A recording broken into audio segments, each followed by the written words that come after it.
Mr. Panetta. Thank you, Mr. Chairman. Gentlemen, thank you for being here, obviously, your preparation as well as your testimony. Playing off Representative Carvajal's question, he talked about outside universities. What about internal universities, defense-related universities, Navy postgraduate school, for example? Are they contributing to this innovation? So instead of having a top-down, we're basically from the bottom up, from people within the Department of Defense. So one of the goals for the Naval Postgraduate School by the Navy is, because of its location and storied history of training top leaders in the Navy, to have it serve as an innovation hub, and in particular have business contacts with the venture community and so forth. That's an objective that they have, and we certainly support that. In general, the educational systems within the military, as a broad statement, could be improved by working with and sharing abilities with the traditional public sector universities, et cetera. In other words, a university that's sort of private and isolated does not serve the military well.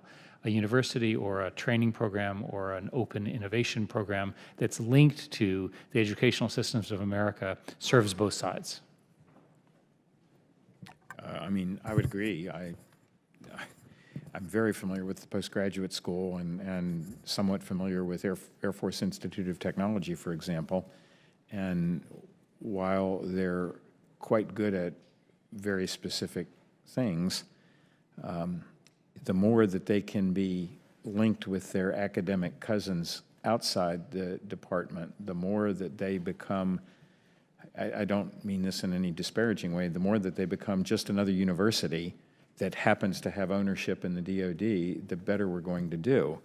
Because I think there's just no argument that, taken in total, the American system of higher education is the world's best. And yes, it has faults and it has problems and problems we need to solve, but taken globally, it's the best, and we ought to try to promulgate that as much as we can. We ought to try to use it as much as we can, support it as much as we can, and let it run free, because it has done well for us.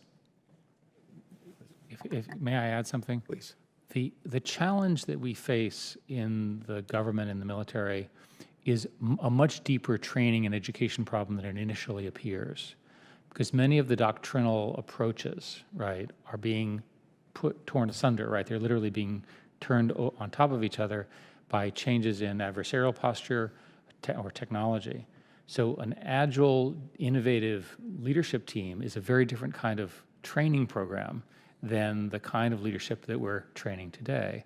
And so think about it, just simple things like there's something called the Acquisition University, where people learn how to do acquisition. Well, that all has to change based on what Mike has outlined here.